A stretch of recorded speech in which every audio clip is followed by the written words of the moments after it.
पाया जाता है। पहला थिस्सलुनीकियों और उसका 5वां पद, पहला थिस्सलुनीकियों और उसका 5वां पद, फर्स्ट थिस्सलुनियंस फर्स्ट चैप्टर वर्स 5।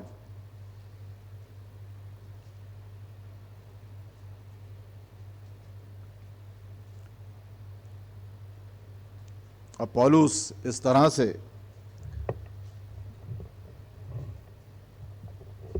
लिखते हैं, क्योंकि हमारा सुसमाचार तुम्हारे पास न केवल शब्द मात्र ही में वरन सामर्थ्य और पवित्र आत्मा में और बड़े निश्चय के साथ पहुंचा है, जैसा तुम जानते हो कि हम तुम्हारे लिए तुम्हारे बीच में कैसे बन गए थे। परमेश्वर अपने वचन के पढ़े और सुने जाने पर आशीष दे। आमीन।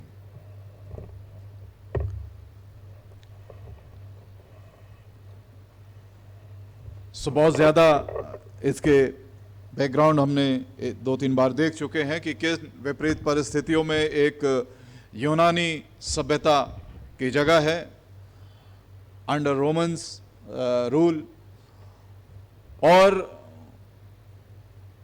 तीसरा जो हिंड्रेंस है या तीसरी जो रुकावट है वो ये कि यहूदी जिन्हें those who denied the resurrection of Lord Jesus Christ, वो लोग जिन्होंने, यहूदी खास तौर से जिन्होंने प्रभु यीशु मसीह के पुनरुत्थान को, पुनर्जीवित होने को अस्वीकार कर दिया, जिसको वो मानते ही नहीं थे, कहते थे ये मनगढ़ंत है, ये तुम लोग अपनी तरफ से बात करते हो। और ऐसी 3 कल्चर फर्क है, गवर्निंग बॉडी फर्क है, और जिन लोगों के पास वो गए हैं उनका फेथ यानी कि उनका विश्वास, उनका क्रीड जिसे कहना चाहिए, वो बिल्कुल इस चीज को डिनाई करता है that there is none other than Jehovah, कोई उस यहोवा के अलावा है नहीं जिसको हम कह सकें कि उसने हमारे लिए कुछ किया है। और वो इस हिस्ट्री से वाकिफ थे, वो जानते थे बहुत अच्छी तरह से, क्योंकि जब हम वचन को पढ़ते हैं, और कोशिश हम लोगों ने की है कलीसिया के साथ कि कवर टू कवर जब हम इसको देखते हैं तो हमें एक रिमाइंडर वहाँ पर दिखाई देता है, ख़ास तौर से ओल्ड टेस्टामेंट में और नए नियम में भी कुछ जगहों पर उसका हवाला दिया। और वो रिमाइंडर ये है कि तुम्हें मालूम है कि परमेश्वर ने तुम्हें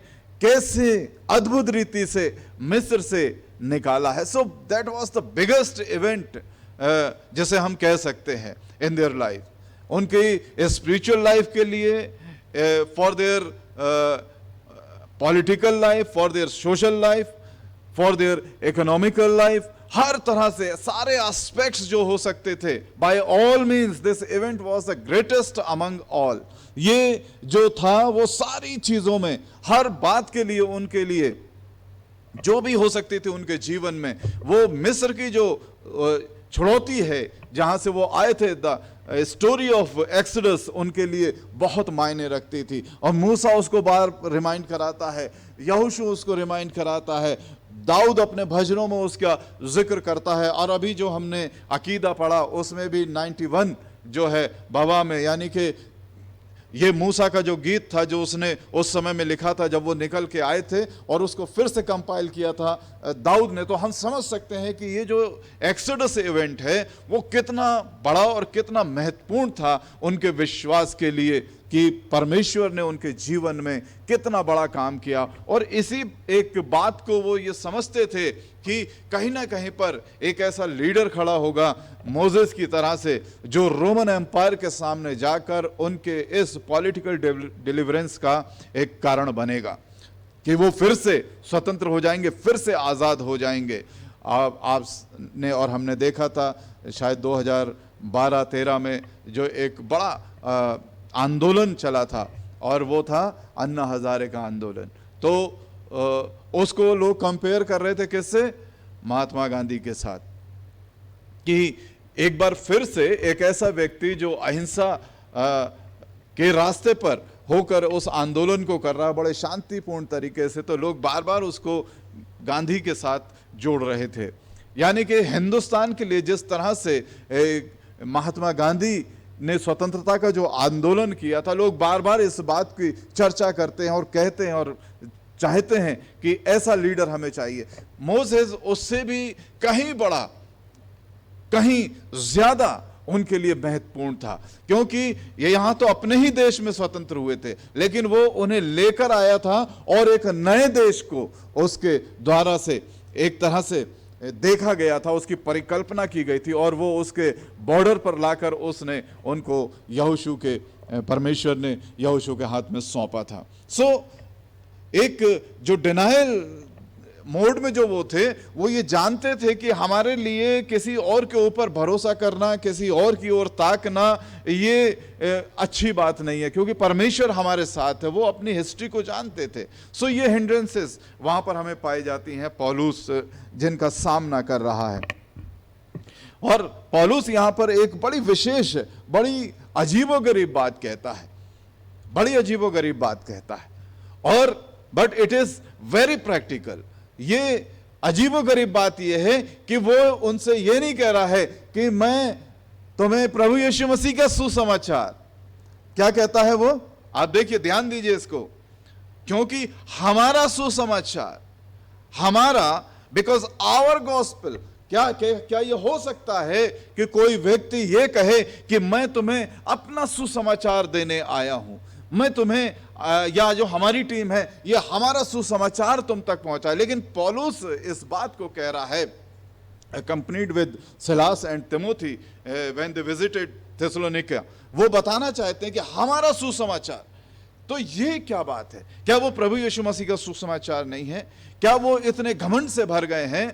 क्या इतने बोस्टिंग वे में वो कह रहे हैं, गर्व के साथ कह रहे हैं, घमंड के साथ कह रहे हैं, जबकि वो जानते हैं कि घमंड से चढ़ी हुई आंख से यहोवा बैर रखता है? क्या वजह है जब वो ये कह रहे हैं कि हमारा सुसमाचार? और ये एक खास बात को मेरे और आपके सामने रखना चाहता है, और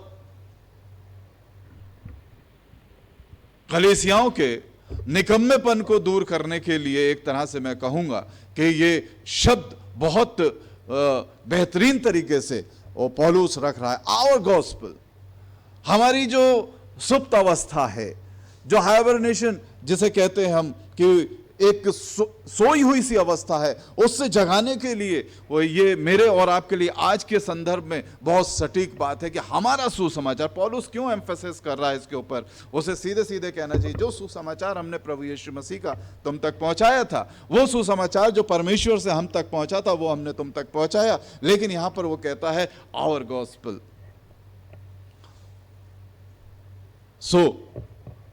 जो प्रैक्टिकल बात है वो यहां पर यह है कि पौलुस मेरे और आपके सामने जिक्र करना चाहता है, कहना चाहता है कि परमेश्वर ने हमारी छुड़ौती कर दी, इस बात को लेकर मुझे लोगों तक जाना है। यह है प्रैक्टिकल बात। परमेश्वर ने मेरे और आपके जीवन में जो काम किया है, उसे हम घर पे बैठकर प्रार्थना करते हुए पूरा नहीं कर सकते हैं। दैट्स नॉट इनफ कि मैं प्रार्थना करता हूं, हमें इनिशिएटिव लेना होगा। चर्चेस जो एग्जिस्टेंस में आए हैं, नॉट बाय पैराशूट, कहीं पैराशूट से नहीं गिरा दिया परमेश्वर ने कि एक चर्च यहां बनेगा, एक चर्च वहां बनेगा। No parachute came from heaven. लोग गए, मिशनरीज गए, पौलुस गया, सिलास गया, तिमोथी गया। उन्होंने अपने जीवन को उसमें लगाया, और इसलिए वो कहते हैं हमारा सुसमाचार। वो ये कहना चाहते हैं कि हम तुम्हारे पास आए, मैं तुम्हारे पास आया, मेरी टीम तुम्हारे पास आई, और तब थिस्सलुनीके में विपरीत परिस्थितियों में लोगों ने उस जीवते परमेश्वर को जाना। आप समझ रहे हैं, ये बात हमारे ऊपर, भारतीय चर्च के ऊपर, भारतीय मसीहों के ऊपर, भारतीय विश्वासियों के ऊपर कितनी जोरदार एक प्रहार कर रही है। एक समय था जब चर्चेस बन रहे थे, एक समय था जब नई नई जगहों पर प्रीचिंग सेंटर्स शुरू होते थे, एक समय था जहां पर पासवान जाता था, थोड़े से लोग होते थे और वहां पर लोग बढ़ जाते थे, एक मिशन वर्क बढ़ता था, क्योंकि परमेश्वर उन्हें अपने दर्शन के साथ, एक मिशन, एक विजन के साथ वहां पर भेजता था। वे जाते थे बिना इस बात को ध्यान में रखे हुए कि वो जगह कैसी है, परिस्थितियां कैसी हैं, विपरीत हैं, कैसी हैं। वे जाते थे और अपना सर्वस्व वहां पर लगा देते थे। विरोध हुआ इनका, उस विरोध में खींचतान हुई, हर तरह के विरोध को सहकर भी, आगे चलकर हम उसको भी थोड़ा सा देखेंगे, उन सारी चीजों को सहते हुए भी उन्होंने परमेश्वर के उस मिशन को उनके बीच में रखा। जो चर्च पैदा होते हैं, जो चर्चेस, कलीसियाएं स्थापित होती हैं, जो नए स्थान प्रभु के लिए जीते जाते हैं, वो अपने आप से नहीं होते हैं। वहां पर मेरा और आपका डायरेक्ट इन्वॉल्वमेंट, स्पष्ट रूप से मेरे को और आपको वहां पहुंचना होता है। पौलुस इसलिए कहता है हमारा सुसमाचार, जब तक इसे प्रभु यीशु मसीह का सुसमाचार, परमेश्वर का सुसमाचार, इस बाइबल की बातें, बाइबल की कथा जब तक हम समझते रहेंगे हम कुछ नहीं कर पाएंगे। लेकिन जब हम इसे कहेंगे ये मेरी जिम्मेदारी है, ये हमारा सुसमाचार है, हम तक पहुंचा है, ये हमारा है, हमें निकलना है, हमें जाना है, हमें करना है, तब कुछ नई पहल होती है, तब कुछ नई शुरुआत होती है। मैं फिर इस बात को कहना चाहता हूं कि आप कुछ नया करेंगे तो जरूर है कि लोगों को जल्दी से वो चीज समझ में नहीं आएगी। हो सकता है उसका उपहास हो सकता है उसका विरोध हो सकता है उतना सहयोग ना मिले। लेकिन जब हम प्रार्थना करते हैं, मैंने अभी एक बात बताई उस मिशनरी की, मैं मिला हूं उनसे, 2 करोड़ चाहिए था, 1 महीने तक उन्होंने कहा प्रार्थना करेंगे, सारी लाइबिलिटीज, सारी जितने भी ड्यूज हैं हमारे क्लियर होंगे। विद इन मंथ 10 करोड़ रुपया आया। मैं ऐसे लोगों से मिला हूं, मैं मिला हूं ऐसे व्यक्ति से जिसने बड़ी डेफिसिट में जा रही थी, एक संस्था, भवन पुराना हो चुका था, एक नई जगह चाहिए थी, नई बिल्डिंग चाहिए थी। उन्होंने आह्वान किया, लोगों से कहा कि हमें जरूरत है, हमें इतना इतना पैसा चाहिए है, हमें कुछ करना है। और उन्होंने मुझे बताया कि पादरी साहब एक वक्त ऐसा आया जब हमने कहा कि बस अब हमें और नहीं चाहिए। हम हर समय एक रिपोर्ट देते हैं, वी आर इन डेफिसिट। क्या हमारा परमेश्वर वो डेफिसिट रिपोर्ट सुनने के लिए है, जिसने हमें हमारी औकात से ज्यादा दिया है, जिसने हमारे ऊपर अपनी आशीषों की बारिश कर दी है। जो फिगर हमने सोचा नहीं था, उस फिगर में परमेश्वर हमें लेकर आगे बढ़ता है। लेकिन उसके बावजूद भी हमारी जो रिपोर्ट होती है, ज्यादातर होती है वी आर इन डेफिसिट, क्योंकि लोगों की अपेक्षाएं बढ़ जाएंगी। अच्छी बात है, अपेक्षा बढ़ जाएगी, अच्छी बात है कि लोग हमसे एक्सपेक्ट करेंगे, अच्छी बात है कि लोगों की नजर में कौन व्यक्ति है जो ये चाहता है कि लोग उसे गरीब समझें। जब हम किसी शादी में जाते हैं, किसी समारोह में जाते हैं, तब हम कैसे तैयार होकर जाते हैं? जब हम अपने बच्चे की लिए किसी से शादी की बात करते हैं तो हम अपने बच्चे को कैसे रिप्रेजेंट करते हैं, अपने आप को कैसे रिप्रेजेंट करते हैं? हमारे यहां तो खाना ही नहीं है, बहुत मुश्किल रात में कभी जुगाड़ हो जाती है, इसलिए चाहते हैं कि आपकी बेटी से शादी हो जाए हमारे बेटे की, इसलिए चाहते हैं कि हमारी बेटी का हाथ आप थाम लीजिए, बहुत मुश्किल से हमारा गुजारा हो रहा है। कितने लोग इस तरह से अपने आप को रिप्रेजेंट करते हैं। लेकिन अक्सर मैंने देखा है कि जब हम अपनी कोई फाइनेंस की रिपोर्ट देते हैं तो अक्सर आंकड़ों को नीचे करके, अजीबोगरीब बात है। एक तरफ हम अपने आप को अमीर दर्शाते हैं, किसी से कमतर नहीं रहना चाहते हैं, वहीं पर जब कुछ करने की बारी आती है तो हम कैसे कर सकते हैं, हमारे लिए तो बड़ा मुश्किल है, हम तो बड़ा छोटा सा चर्च है, हम तो छोटी सी कलीसिया हैं, हम तो जरा से हैं, हम तो बिल्कुल। और मुझे याद आता है फिर यहोशू और कालेब के साथ जो लोग गए हुए थे, जब ऐसी बातें होती हैं तो परमेश्वर फिर उस पर्टिकुलर एरिया से बाहर जाने नहीं देता है। उसने कहा ये सब के सब इसी जंगल में, क्या शालोम की कलीसिया ये चाहती है कि शालोम की कलीसिया के जो सदस्य हैं वो सिर्फ शालोम में ही जाने जाएं, यहीं पर रहें, यहीं पर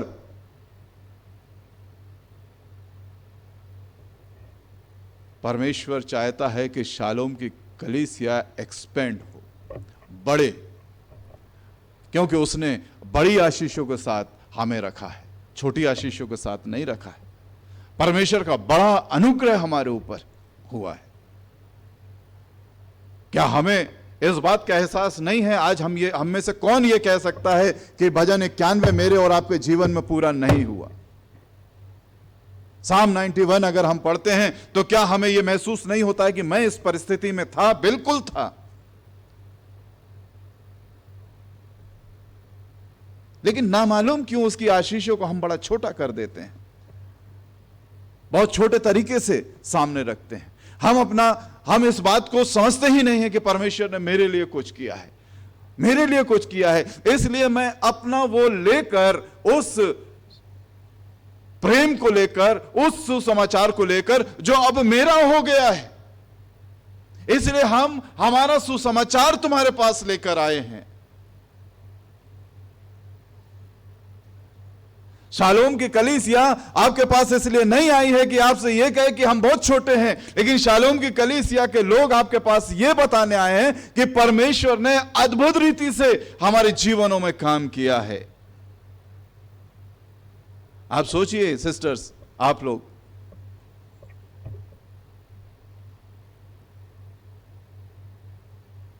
जब लोग अपनों को नहीं छू रहे थे तब आप उनकी सेवा कर रहे थे। बेशक वो समय बड़ा कठिन रहा है, मैं ये नहीं कह रहा हूं बहुत आसानी से किया होगा, वो पीपी किट में 8-9 घंटे विदाउट एनीथिंग आप सिर्फ बामुश्किल सांस ले सकते थे, बामुश्किल देख सकते थे, बहुत कठिन परिस्थिति में काम किया। लेकिन उस परिस्थिति में भी आपने इस बात का एहसास किया कि परमेश्वर मेरे साथ है, इस पीपी किट के अंदर मेरे साथ है, बाहर नहीं है। हम कितनी जल्दी इतनी बड़ी बड़ी आशीषों को, इतने बड़े प्यार को, इतनी बड़ी सहभागिता को कितनी आसानी से मैं और आप भूल जाते हैं। जब हम बीमार होते हैं तो उस बीमारी के बिस्तर पर हम परमेश्वर को महसूस करते हैं, वो मेरे बीमारी के बिस्तर पर मेरे पास बैठा होता है। लेकिन हम भूल जाते हैं, हम फिर अपने तरीके से जीते हैं, हम फिर अपने मनमानी करना चाहते हैं, और इसलिए वो जो ग्रेट कमीशन है उसे हम याद नहीं रखते। इसलिए अब तुम जाओ और सारी जातियों को जो कुछ मैंने तुम्हें बताया है मानना सिखाओ, पिता पुत्र पवित्र आत्मा के नाम से बपतिस्मा। ये ग्रेट कमीशन याद रखिए, 28 मत्ती 28-19 को हमेशा ग्रेट कमीशन, महाआज्ञा, महाआदेश जो मेरे को और आपको मिला है। और बड़ी एक बात प्रभु यीशु मसीह ने कही जो उसकी चिंता का विषय था, उसकी चिंता का विषय था। प्रभु यीशु मसीह अपने चेलों को भेजने से पहले एक बात कहते हैं, एक चिंता को जाहिर करते हैं। अभी थोड़े से चेले हैं उसके पास, थोड़े से लोग हैं उसके पास, एक हाई एक्सपेक्टेशन के साथ एक मिशन पर उनको भेजते हैं। 9वें अध्याय में 37वें पद में वो कहते हैं कि harvest is plenty but labourers are few. खेत तो पके और बहुतायत में है, लेकिन मजदूर थोड़े। और हिंदुस्तान से बड़ा harvest, second largest populated country, और कुछ हो ना हो, इस बात में तो हम बड़े धनी हैं कि हम अगर बाहर निकल जाएं उस सच्चे समर्पण के साथ, उस कमिटमेंट के साथ, तो खाली हाथ तो नहीं लौटेंगे। लेकिन हमारा ज्यादा विश्वास उस प्रार्थना पे है, परमेश्वर हम तेरे लिए इस्तेमाल होना चाहते हैं, लेकिन इस घर से बाहर नहीं निकलेंगे, इस अपनी प्रार्थना की कोठरी से बाहर नहीं जाएंगे, हम तेरे लिए इस्तेमाल होना चाहते हैं, यहीं से कर ले हमें इस्तेमाल।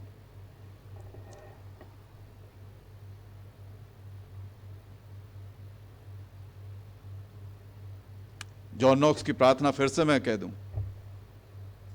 जॉन नॉक्स कहते थे, मेरे प्राण ले ले लेकिन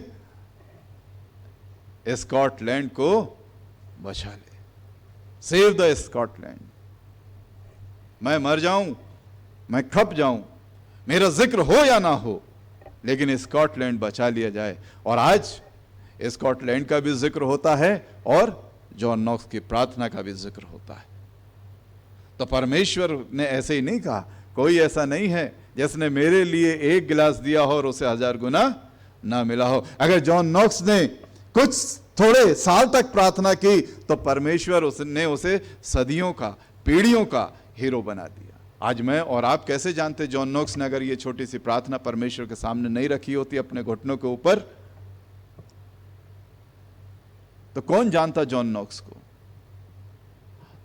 I am very much privileged कि मैंने ऐसे जगह देखी, ऐसे लोगों से मैं मिला जिन्होंने अपनी आंखों देखी हुई बात को मेरे साथ शेयर किया। बेरीनाग, ममता का ननिहाल। मैं जब वहां गया तो मुझे एक ग्रैंडी मिशनरी थे वहां पर, और लिखा कि एक दिन वो जब चले गए तो पीछे से उनकी मेम साहब ने जब देखा कि, और अक्सर वहां पर बादल किसी भी समय घिर आते हैं और यहां वाली बरसात नहीं होती कि हमने छाते में रोक ली, वो बहा के ले जाती है, कभी कभी पूरा गांव बहा देती है। और मैं जब गया था तो मुझे एक हिस्सा दिखाया लोगों ने कि पादरी साहब यहाँ पर एक घर था और वो जब लैंडस्लाइड हुआ तो वो इतना दबा कि आज तक उनकी डेड बॉडी भी नहीं मिली, वो पूरा का पूरा घर दफन हो गया। उनकी उस समय तक, अब मिली हो ना मिली हो मुझे नहीं मालूम, लेकिन उस समय तक बेरीनाग में वो एक हिस्सा लैंडस्लाइड हुआ था, पहाड़ सरक गया था, और उस समय तक वहां पर कोई डेड बॉडी उस परिवार के किसी भी व्यक्ति की मिली नहीं थी। इतनी खतरनाक बारिश होती है।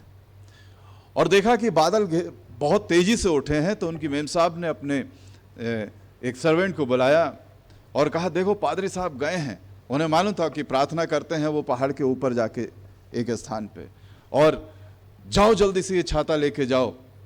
और वो दौड़ा दौड़ा गया और कुछ समय के बाद वो छाता लेके वापस आया। मेम साहब का दिल धड़कने लगा कि इसे तो साहब तो है नहीं, मिले नहीं मिले, कहाँ चले गए, इतनी जोरदार बारिश हुई है।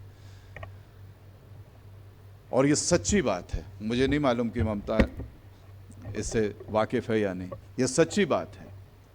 उस सर्वेंट ने लौट के कहा, जब उन्होंने कहा क्या हुआ, साहब कहाँ हैं, पादरी साहब कहाँ हैं, ये छाता देके क्यों नहीं आए, तुम क्यों लौट आए। हर पत्नी को घबराहट होती है। उसने, मेम साहब चिंता नहीं करिए, घबराने की बात नहीं है। तो उसने कहा, तो साहब हैं कहाँ, ये छाता क्यों नहीं देकर आए उन्हें। उसने कहा, साहब को छाते की जरूरत नहीं है, साहब को छाते की जरूरत नहीं है। ये और मिस्टीरियस बात हो गई उनके लिए कि नहीं है तो साहब हैं या नहीं है, ये बात हो क्या रही है, क्या कह रहा है, क्या कह रहे हो, सही से बताओ। उसने बताया कि जब मैं वहाँ पहुँचा बहुत ज़ोरदार बारिश हो रही थी, लेकिन जहाँ साहब प्रार्थना कर रहे थे उस उतने हिस्से में पानी नहीं गिर रहा था। This is the power of prayer. और इसलिए कलीसियाँ स्थापित हुई ऐसे कमिटेड लोगों की वजह से, ऐसे लोगों की वजह से जो रात और दिन जिन्हें एक ही चिंता होती थी कि कैसे हम परमेश्वर के उस वचन को जो हम तक पहुंचा है, हम अपनी उस प्रार्थना की कोठरी से उस गांव तक पहुंच जाएं, हम अपनी प्रार्थना की कोठरी से निकलकर उस शहर तक पहुंच जाएं जो दर्शन परमेश्वर ने दिया है, जिसे बचाना है। आज नौजवानों में कितनी ललक है इस बात की कि जो सुसमाचार हम सुन रहे हैं उस बात को हम कैसे वहां तक पहुंचा दें, उन लोगों तक जिन्हें इसकी जरूरत है। आज इतना एडवांस टाइम है, हम सेकंड पॉइंट पर आते हैं। आज इतना एडवांस टाइम है जहां पर शब्द बड़ा शोर मचा रहे हैं। और यहां पर कहा उसने अगले हिस्से में, क्योंकि हमारा सुसमाचार तुम्हारे पास केवल शब्द मात्र नहीं है, द नॉइस ऑफ वर्ड्स, जिसे हम कह सकते हैं आज की तारीख में कि हर तरह से शोर है शब्दों का, बड़ा आडंबर है शब्दों का। पौलुस कहते हैं ये शब्द मात्र नहीं है जो हमारा सुसमाचार हम तुम्हारे पास लेकर आए थे और तुमसे कह दिया और तुमने कोई कहानी सुन ली और फिर उसको एक यूजलेस वे में यू ड्रॉप्ड इन डस्टबिन। ऐसा कुछ नहीं है, यह शब्दों का शोर नहीं है। बेशक शब्द अपने आप में बड़ी ताकत रखते हैं, किसी भी चीज को एक्सप्लेन करने की, बताने के लिए हमें कहीं ना कहीं शब्दों की जरूरत पड़ती है।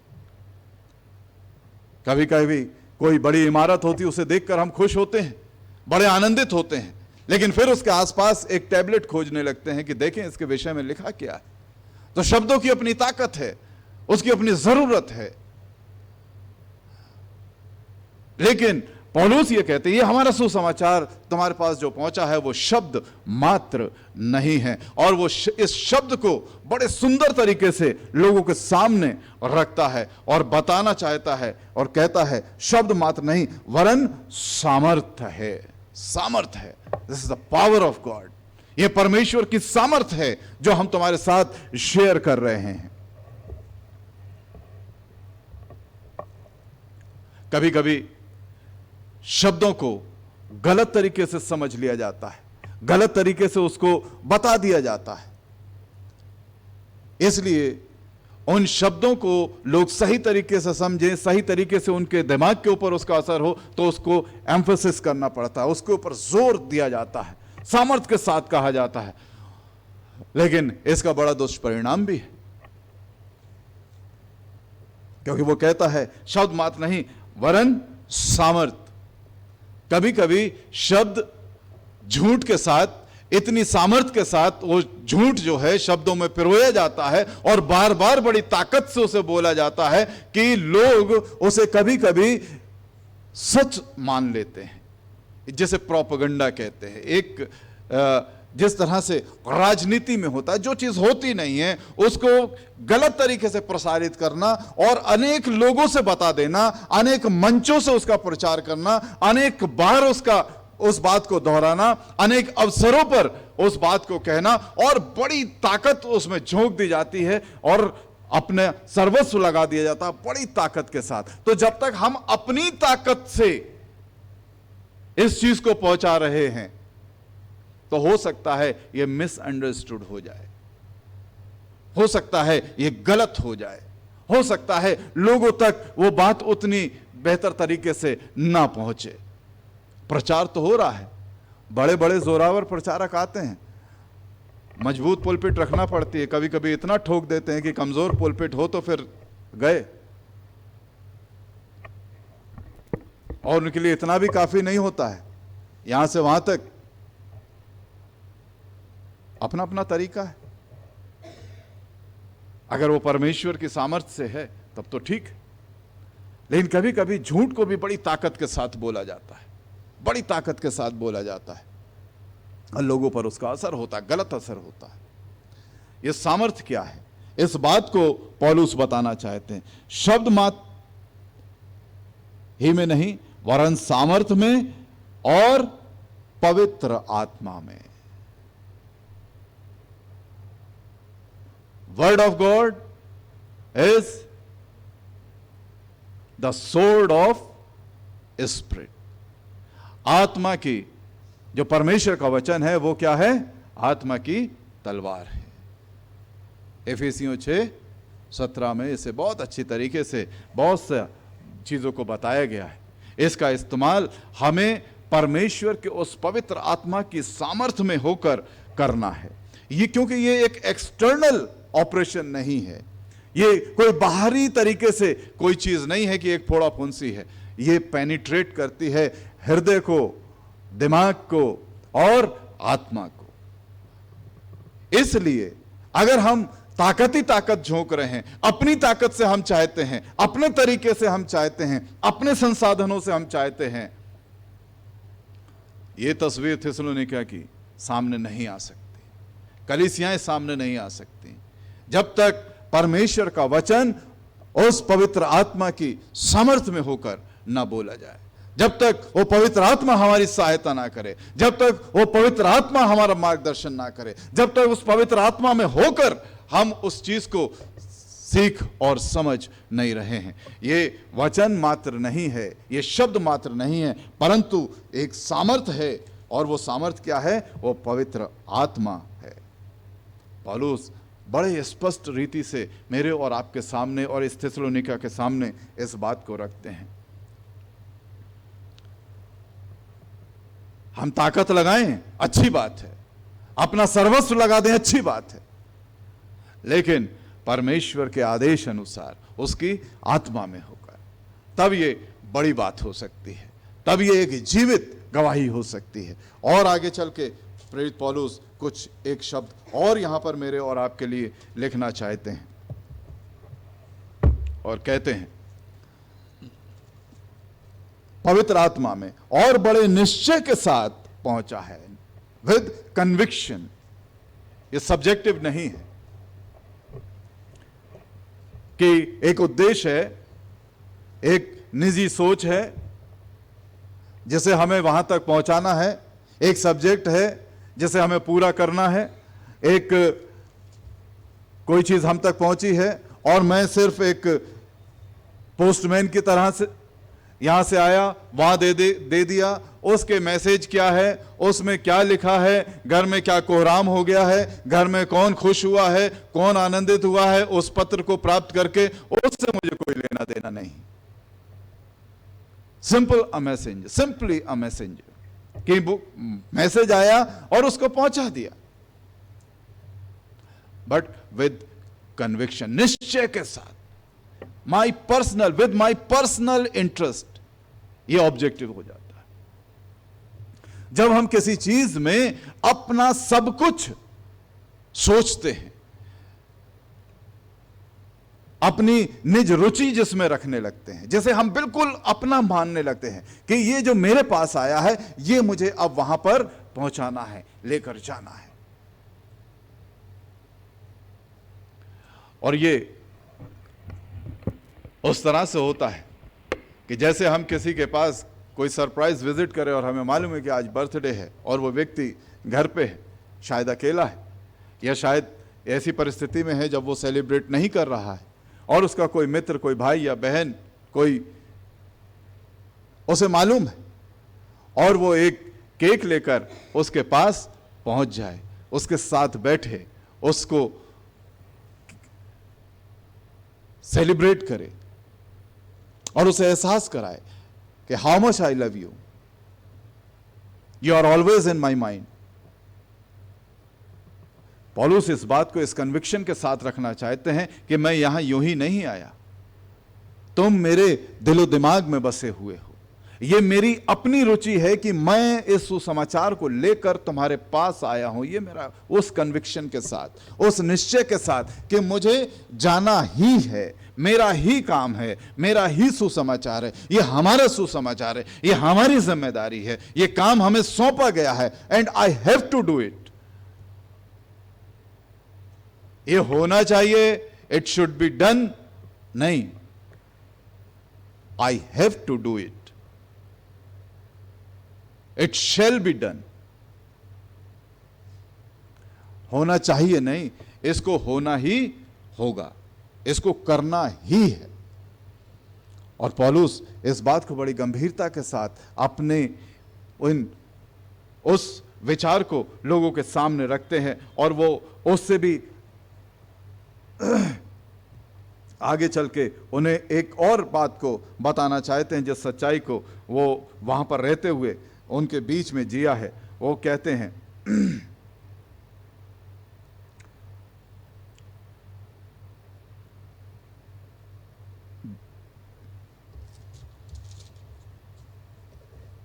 कि बड़े निश्चय के साथ पहुंचा है, और तुम जानते हो कि हम तुम्हारे बीच में कैसे बन गए थे। हम कैसे बन गए थे? हमने अपने बारे में नहीं सोचा, हमने अपने आप को ऊपर रखने के लिए नहीं सोचा, हमने कभी ये नहीं सोचा कि मेरी पोजीशन ये है, मैं पौलुस हूं, मेरी बहुत से लोग सुनते हैं, मेरी बातें बड़ी गंभीर हैं। उसने कहा हम कैसे बन गए थे, यानी कि जिस तरीके से हम तुम्हें बता सकते थे, जिस तरीके से हम तुम्हें समझा सकते थे, जो हमारा तरीका तुम्हारे बीच में था, जैसा तुमने हमें जाना पहचाना, यानी कि वो अपने उस चरित्र को उनके सामने खोलना चाहते हैं कि हम तुम्हारे बीच में कैसे बन गए थे, तुम सब कुछ हमारे विषय में जानते हो। यानी कि हम तुम्हारे जैसे, बिल्कुल परमेश्वर का वचन जैसा चाहता था, हम उस रीति से तुम्हारे बीच में रहे।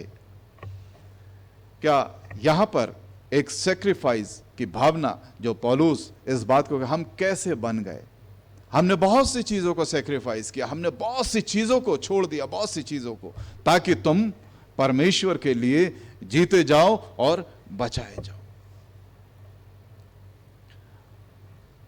उस कंफर्ट जोन और कंफर्ट कंपार्टमेंट से बाहर निकलकर ही परमेश्वर के काम को मैं और आप कर सकते हैं। मैं फिर कहूंगा, प्रार्थना की कोठरी होना बहुत जरूरी है, लेकिन सुसमाचार और कलीसियाओं की स्थापना ये कोई पैराशूट वे नहीं है। ये उस धरातल पे, उस क्षेत्र में जाकर लोगों के बीच में उठते बैठते हुए परमेश्वर के प्रेम और सुसमाचार को अपनी बात समझते हुए उस निश्चय के साथ जब हम जाते हैं, पहुंचते हैं, तब कलीसियाओं का निर्माण होता है। और हिस्ट्री इस बात की गवाह, हिंदुस्तान में लोगों ने सुना कि यीशु मसीह आए थे, नहीं हुआ, मिशनरीज आए अपनी जगह छोड़कर, और तब चर्चेस की स्थापना हुई। एक लंबा अरसा हो गया है जब सारी चीज़ें रुकी हुई हैं। उसका सीधा सीधा अर्थ है, पौलुस हमें यह बताना चाहता है कि ना तो हमने इसे अपना सुसमाचार समझा, ना हमने इसे परमेश्वर की आत्मा में होकर प्रचार किया, और ना ही हमने किसी तरह का त्याग किया। ये बिल्कुल स्पष्टता के साथ पौलुस मेरे और आपके सामने रखता है। अब मेरे को और आपको सोचना है कि हम किस तरह से परमेश्वर के काम को कर रहे हैं और कैसे इस काम को होना चाहिए। प्रभु हमें आशीषित करे। दुआ मांगे। हमारे जीवित और सामर्थ्य पिता परमेश्वर, तेरे पवित्र चरणों में अपने सरों को झुकाए हैं खुदाबंद, और दुआ मांगते हैं कि हमारी अगुवाई करें, हमसे बातचीत करें, और खुदाबंद उस रीति से हम तेरे वचन को समझ सकें और समझा सकें जैसे तू चाहता है। अपने आप को, तमाम प्रियों को तेरे सामर्थ्य हाथों में सौंपते हुए एक बार फिर से इस वचन की गंभीरता को हम समझ सकें, और खुदाबंद तेरा कलाम लोगों तक ले जाने वाले हो सकें। प्रभु यीशु के पवित्र नाम होकर मांगते हैं, आमीन।